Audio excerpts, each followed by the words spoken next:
talking about La Segunda Central Bakery, which has been in business for 103 years in historic Ybor. Now it's expanding with a second location in South Tampa. This is huge news this morning. Joining us with details on their official opening is third-generation co-owner Tony Moore. Good to see you.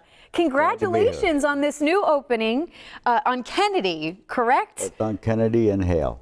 Opening Wednesday, opening tomorrow. You guys ready? I have a feeling this is going to be very popular. I think we're ready.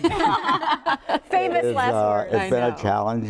We have been like a soft opening, but it's been hectic, you know, because it's different techniques that we're doing over there than what normally we're doing in Ybor City. Yeah. 103 years. What took so long, or why now? Why did you decide to have the second location? I guess the fourth generation has a lot more drive than I do. Oh, no. We decided it was time to move on. Well, let's talk about the history. And I know we have some pictures and some video to show. Take us back, though, and give us, if you can, kind of wrap it up in a nutshell. Okay, in a nutshell, yeah. My grandfather, Juan, came from the Catalonia region of Spain. He migrated down here to Cuba during the Spanish-American War. After the war was over, came into Florida, and somehow, we don't know where or how exactly, he learned the bread. We think he learned some of it in Cuba. We think he learned some of it in Spain. But anyway, he became partners with several people here in Tampa in different bakeries, and eventually he ended up with what was now La Segunda Central. There was the first. It was called La Primera, but it burned down, and we're not sure when its transition was, when it burned down or when this one was being built. But La Segunda has been basically in the same spot since 1915. Wow. And the coolest part of this, because the current location, or the original one, there's no place to sit down and eat the bread and eat the sandwiches, but that's changing now with this new location on Kennedy. Right. This is one of the reasons why we decided to do this, because we've had everybody say, you know, we come over there, we buy the sandwich, we buy the coffee, and we can't sit down to eat. Yeah. And there is no place. We can't expand. We're locked in by the state. We're locked in by the city with the block. You know, it's a historic district, and it's hard to do anything over there.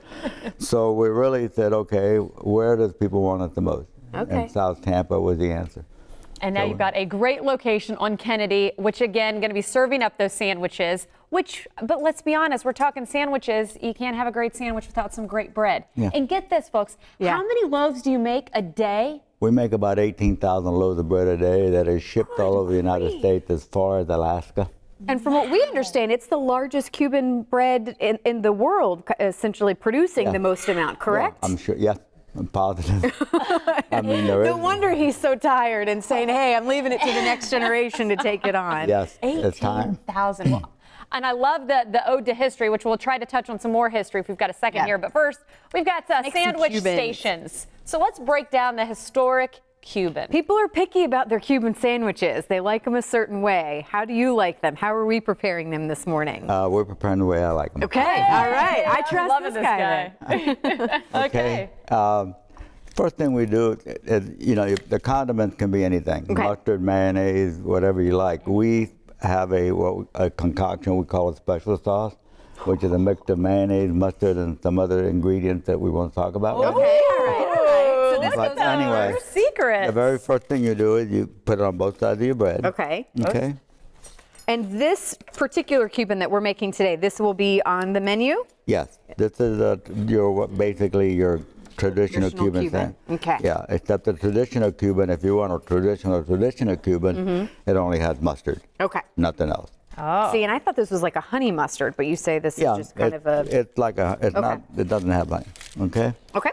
Once you get the mustard on, then you're going to put the ham. Okay. Now, the ham, you don't want to lay it down flat. You want to spread it out and make it...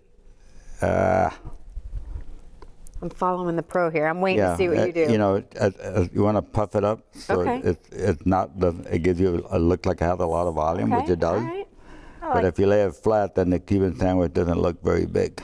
So you got to puff it up. I'm going to have to remember that even at home when I'm making sandwiches. Well, and what we always say in my family is a sandwich is always better when someone else makes it. Have you heard that? I think it's so true. And, you know, the ham is cut very thin. Okay. Because that way it just tastes better to me when it's cut thin and it looks better. We don't want to run out of time here, so let's go. No. What goes on Okay. next? The pork. The pork. That's the mojo pork that we bake ourselves, and then they shred it, and we put it right on top of the ham. All right. I kind of like that it's shredded too. Okay. You have like both different kinds. All righty. Are we just going down the line here? Okay. Yeah, then you get the salami, Salami. and you put it like this, sort of at an angle. And then I'm assuming Swiss cheese here, pickles. Right, the Swiss What cheese. else is going to be on the menu real quick? I mean, is there other types of, what can people expect when they come in? Well, we have about, I think, like 8 or 9 different kind of sandwiches. Okay. We have salads, obviously pastry. Okay, once you got Which you that. brought here, by the way. We're Yeah. almost Look out at of time. that. We're going to do this. Yeah, do the cheese. Do the cheese. Little pickle. Well, and as we're finishing up our sandwiches, I know you'll have your ode to history very much on display as well. We ran out of time talking about even more there. But you know what? What's better than us talking about it? Go visit yourself. I know. There's the information with the new again. address. Thank you welcome. for coming in. Congrats. Thank you, no problem. Keep us posted, all right? Enjoy the sandwiches. And get those Let's eat. grandkids to work too. We got to carry on the generations. They'll be there soon. Well, one of them already wants to. All right, up next.